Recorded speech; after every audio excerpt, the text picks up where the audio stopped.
বাবা শুনে নেন, আমি কেন আয়াতে কারিমা তেলাওয়াত করলাম। আল্লাহ পাক বলে, বান্দা তোমরা দুনিয়া থাকতি চার শ্রেণী মানুষকে তুমি সঙ্গের সাথী বানাও, বন্ধু বানিয়ে নাও, জীবন মরণের বন্ধু বানিয়ে নাও, ইহকাল ও পরকালের জন্য বন্ধু বানিয়ে নাও। হুজুর চার শ্রেণী মানুষ কারা বলতে পারেন হুজুর গো? এই চার শ্রেণী মানুষ কারা? শুনে নেন বাবার, এই চার শ্রেণী মানুষ কারা আমার আল্লাহ বলে, আমি বলি না। আমার আল্লাহ সূরাতুন নিসার ভিতরে 69 নম্বর আয়াত আল্লাহ পাক বলেন, ওয়া মাইয়ুতিইল্লাহা ওয়া রাসূলা ফাউলাইকা মা'আল্লাযীনা আন'আমাল্লাহু মিনান নাবিয়্যিনা ওয়াস-সিদ্দীকিনা ওয়াশ-শুহাদা'i ওয়াস-সালিহিন। সুবহানাল্লাহ, সুবহান। আমার আল্লাহ পাক বলে, রে বন্ধু রে, ও আমার হাবিব, ইয়া রাসূলুল্লাহ, মায়ার নবী গো,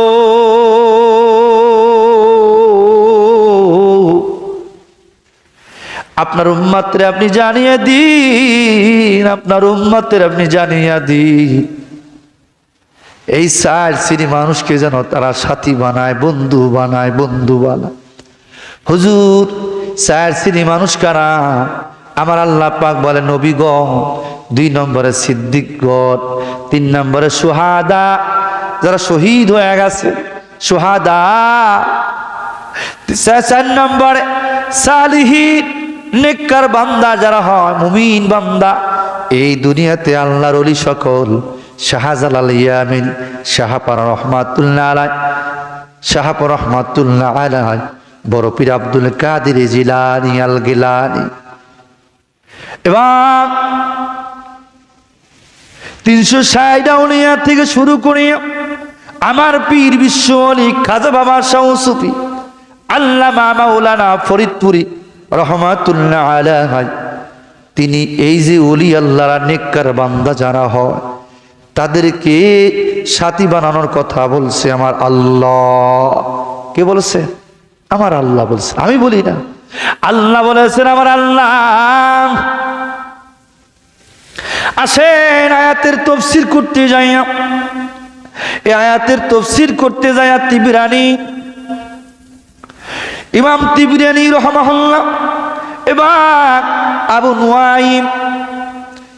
আবু নুআইম দালাইলুন নবুওয়া এই কিতাবের ভিতর উল্লেখ করতে যায়। আবার শুধু তাই না, মা আয়েশার হাদিস। একদা একদিন আমার নবীজি দরবারে একজন সাহাবী, যিনি আমার নবীজির কিতদার ছিলেন, নবীজির কাছে কাছে থাকতেন, হযরত সাওবান রাদিয়াল্লাহু তাআলা আনহু, ইনি আমার নবীজিকে মহব্বত করতেন, ভালোবাসতেন। কেমন ভালোবাসতেন শোনেন বাবারে, শোনেন। ভালোবাসার মাপকাঠির অনেক হাদিস আছে বাবা, আমি এদিকে যাব না, বোঝার জন্য বলে যাই। আমার আল্লাহ রাসূল বলেছেন, সহিহুল বুখারী, মুসলিম শরীফের ভিতরে, মিসকাতুল মাসাবির কিতাবের ভিতরে উল্লেখ করেছেন বাবা। আর অসংখ্য কিতাবে হাদিস খানায় এসেছে। আনাস রাদিয়াল্লাহু তাআলা আনহুর হাদিস, আনাস ইবনে মালিক রাদিয়াল্লাহু তাআলা আনহু قال قال رسول الله صلى الله عليه وسلم حتى أكون أحب إليه من والده وولده والناس أجمعين متفق عليه। আমার রাসূল বলে, রে উম্মত, আনাস রাদিয়াল্লাহু তাআলা আনহু বর্ণিত, তিনি বলেন, আমার দয়ার নবী ইরশাদ করেছেন, তোমরা ততক্ষণ পর্যন্ত হাত্তা কুনা আহাব্বা ইলাইহি, তোমরা ততক্ষণ পর্যন্ত ঈমানদার হইতে পারবা না, যতক্ষণ পর্যন্ত তোমাদের আবা হুমা, তোমাদের পিতা মাতা, তোমাদের সন্তান সন্ততি, তোমাদের ছেলে মেয়ে, বিবাচ্চা, এমনকি ধন সম্পদ, বাড়ি গাড়ি, এমনকি তোমাদের নিজের জীবনের চাইতে আমি নবীরে বেশি মহব্বত না করবা, ততক্ষণ পর্যন্ত তোমরা ঈমানদার হতে পারবা না। জোরে কন্যা সুবহানাল্লাহ। আর আল্লাহ রাব্বুল আলামিন আয়াতে কারিমা বললেন, যাদেরকে আমি নিয়ামত দিয়েছি, যাদের কাছে আমার নিয়ামত আছে, রহমত আছে, মা আল্লাযিনা আনামাল্লাহু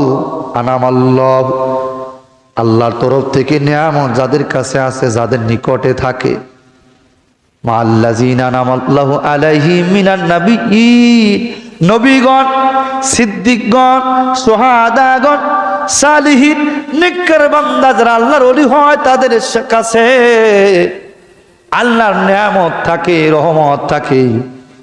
এই বিষয়ে একখানা আয়াত আমার আল্লাহ পাক বলেন, ওয়ালা সাওফা ওয়ালা আরদা বা'দা ইসলাহিহা ওয়াদউহু খাওফা ওয়া তামআ ইন্না রাহমাতাল্লাহি করিবুম মিনাল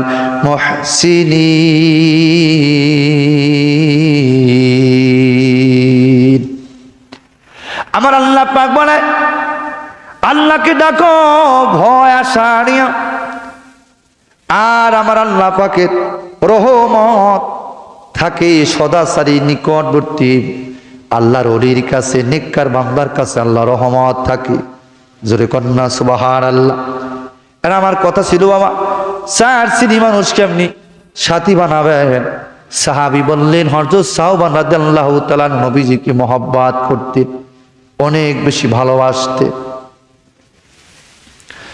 অনেক মহব্বত করতেন, আমার নবীজিকে ভালোবাসতেন। সাহাবীরা নবীজিকে না দেখে থাকতে পারতেন না, নবীজিকে জানের চাইতে তারা বেশি ভালোবাসত। সাহাবীরা বলতেন, ইয়া রাসূলুল্লাহ, নবী গো, আপনার দিকে তাকাইলে দুনিয়ার কথা আমাদের মনে থাকে না। ইয়া রাসূলুল্লাহ, হাবিবাল্লাহ, মায়ার নবী গো,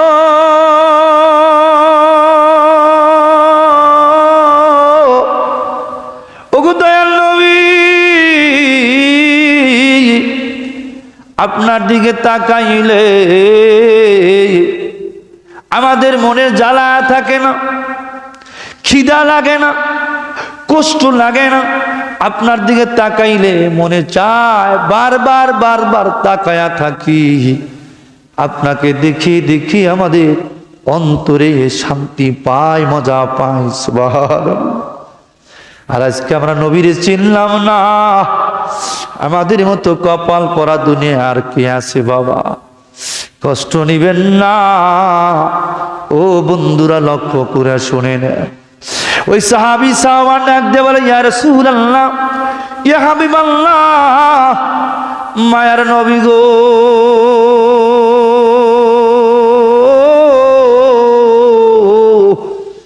আপনি আমার যা, আপনি আমার পরা, আপনি আমার জমিদারি, আপনি আমার বাহাদুরি নবী। আপনাকে দেখলে আমরা সইতে পারি না, আপনাকে না দেখে আমরা থাকতে পারি না। আমরা যখন ঘরে যাই, বাড়ির ভিতরে যাই, দৌড় দিয়ে আপনার দরবারে চলে আসি। জানেন ইয়া রাসূলুল্লাহ, আপনাকে না দেখলে আমাদের মনের ভিতরে জ্বালা যন্ত্রণা শুরু হয়ে যায়।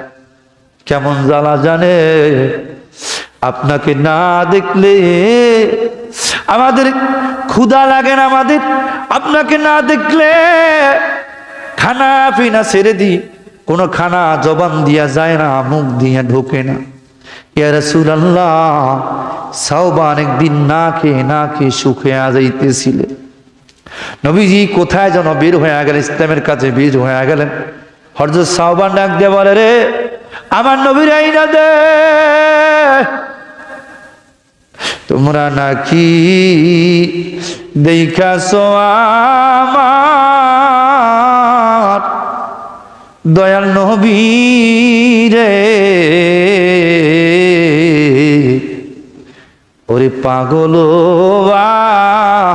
নাইয়া গেল আমারে ইয়া রহমাতাল লিল আলামিন ইয়া রহমাতাল লিল আলামিন। ইয়া রাসূলুল্লাহ হাবিবাল্লাহ মায়ার নবী গো,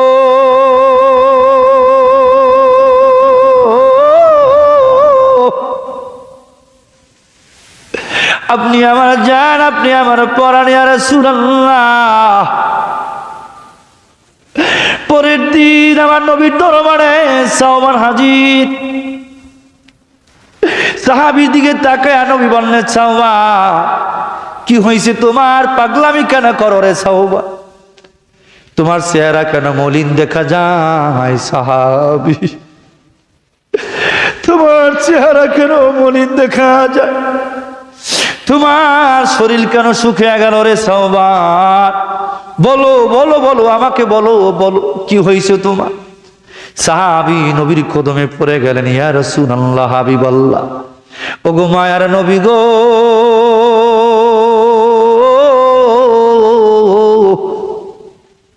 ওগো দয়াল নবীজি,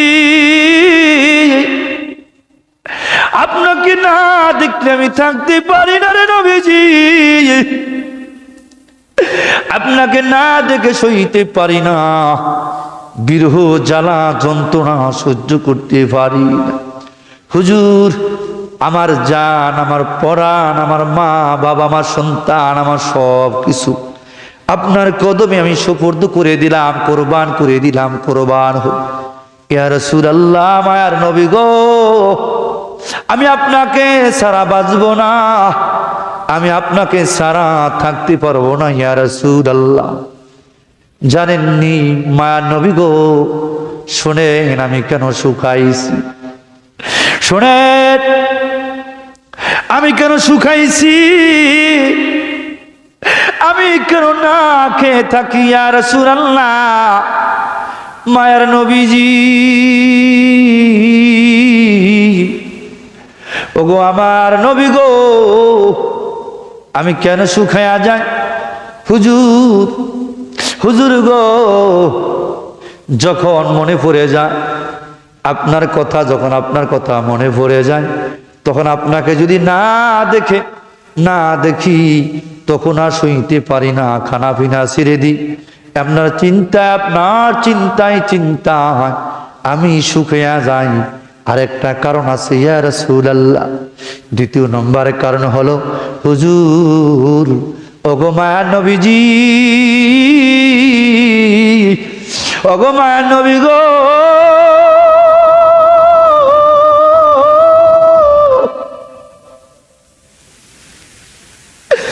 আরেকটা কারণ ইয়া রাসূলুল্লাহ নবীজি,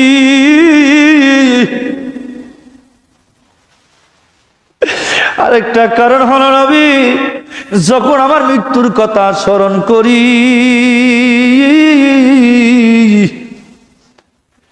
তখন আমার হৃদয় ভেঙে যায়, আমার বুকটা ব্যথায় বিদুর হয়ে যায় ইয়া রাসূলুল্লাহ।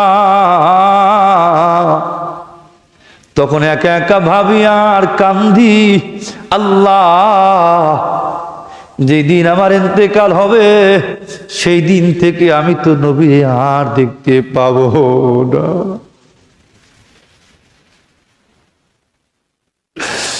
সেদিন তো আমি আর নবীরে পাবো না।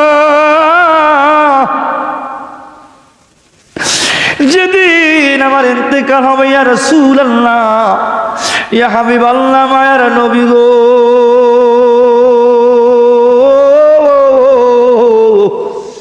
যেদিন আমার ইন্তেকাল হবে ইয়া রাসূলুল্লাহ, সেই দিন আমি তো আপনারে পাবো না। সেই দিন আপনারে যদি আমি না পাই, এই জীবনের কি মূল্য আছে ইয়া রাসূলুল্লাহ, ইয়া হাবিবাল্লাহ মায়ার নবী গো।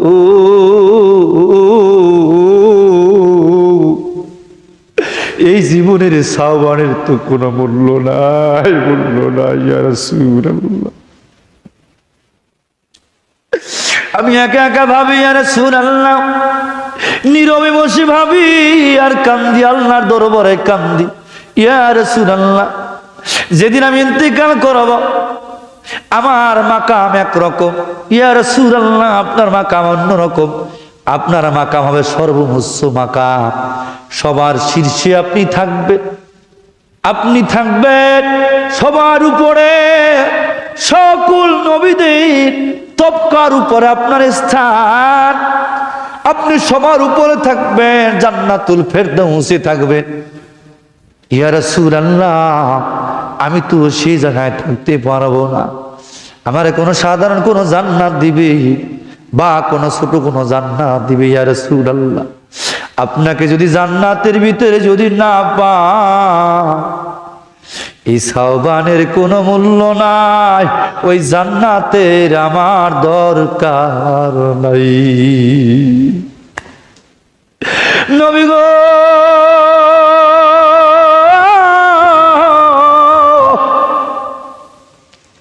আমি কি আপনারে পাবো, আমি কি আপনারে পাবো? নবীজি চুপ হয়ে গেলেন, আমার নবীজি নিশ্চুপ রইলেন। তখনই আমার আল্লাহ পাক জিবরাইলকে বললেন, ও জিবরাইল যাও, জিবরাইল যা আমার বন্ধুর দরবারে যা, আমার বন্ধুর দরবারে গিয়া আমার বন্ধুকে জানাইয়া দাও, যারা এই দুনিয়া থেকে যারা 4 শ্রেণী মানুষকে ভালোবাসবে, একজন নবীগণ মা আল্লাযিনা আনামাল্লাহু মিনান নাবিয়িনা ওয়াস সিদ্দিকিনা ওয়া শুহাদাই ওয়াস সালিহিন ওয়া হাসুনা উলাইকা রাফিকা। সুবহানাল্লাহ। আমার আল্লাহ বলেন, জিবরাইল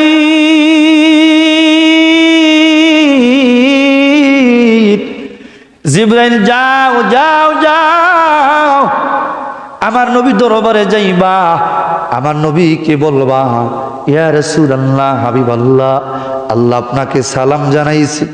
ইয়া রাসূলুল্লাহ মায়ের নবী গো, আপনি টেনশন কইরেন না, আপনার চিন্তার কোনো কারণ নাই ইয়া রাসূলুল্লাহ। যারা আপনাকে দুনিয়া থেকে ভালোবাসবে, যারা আপনাকে ভালোবাসবে, মহব্বত করবে রে ইয়া রাসূলুল্লাহ, তারাও আপনার সাথী এক জায়গায় থাকবে। তারা উত্তম সঙ্গী হিসাবে, তারা উত্তম বড় কত সঙ্গী, উত্তম সঙ্গী যারা নবীকে মহব্বত করবে রে যুবক, যারা নবীকে মহব্বত করে, নবীকে ভালোবাসবে, শুহাদায়ে সালিহিন নেককার বান্দা আল্লাহর ওলিকে ভালোবাসবে। বুখারী হাদিসের মারু মা মান হাব্বা, যে যাকে ভালোবাসবে সে তার সাথী থাকবে। সুবহানাল্লাহ বলেন। আমার আল্লাহ পাক বলেন, এই জন্য আল্লাহ পাক বলে, বন্ধু টেনশন করবেন না, চিন্তা করার কারণ নাই। আপনারা সাওবানরে জানাইয়া দেন, তিনি যেহেতু আমার নবীর মহব্বত করে, আমার নবীও যেই জায়গায় থাকবে, আমার নবীজি সঙ্গী হিসেবে, আমার নবীজি সাথী হিসেবে, সাওবানের জন্য আমার নবী সাথী হিসেবে ওই জায়গায় সেদিন কিয়ামতের ময়দানে থাকবে। সাওবান যেন না কান্দে, টেনশন যেন না করে রে। এই জন্য বলে যাই রে যুবক, এই জন্য বলে যাই এলাকা মুমিন মুসলমান বাবাজিরা, ভালো যদি বাঁচতে হয় নবীকে ভালোবাসো, ভালো যদি বাঁচতে হয় আল্লাহকে ভালোবাসো, ভালো যদি বাঁচতে হয় সাহাবায়ে আজমাইনকে ভালোবাসো, ভালো যদি বাঁচতে হয় আল্লাহর ওলিদেরকে ভালোবাসো। জোরে কন্যা সুবহানাল্লাহ। ভালো যদি বাঁচতে চাও নবীকে বাসো, মন যদি দিতে হয় নবীকে দিও। তোমার কষ্ট যাত না যিনি সইতে পারে না, তোমার কষ্ট যাত না নবী সইতে পারে না। জানের চাইতে বেশি তাই নবীকে জানুন, মন যদি দিতে চায় নবীকে দিও, ভালো যদি বাসতে চাও নবীকে বাসো। কেন ভালোবাসবার যুবক রে? নবী তোমার সঙ্গের সাথী, নবী তোমার কবরের সাথী, নবী তোমার মৃত্যুর সাথী, নবী তোমার হাসরের সাথী, নবী তুমি মিজানের সাথী, নবী তোমার পুলসিরাতের সাথী, আল্লাহর ওলি তোমার কবরের সাথী, আল্লাহর ওলি তোমার হাসরের সাথী, আল্লাহর ওলি মিজানের সাথী, আল্লাহর ওলি তোমার সুপারিশ করিয়া জান্নাতে নিয়ে যাবে গো।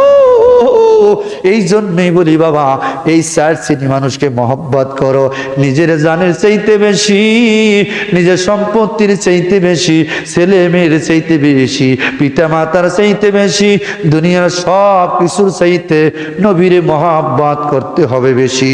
জোরে বলা যাবে কি ঠিক কিনা?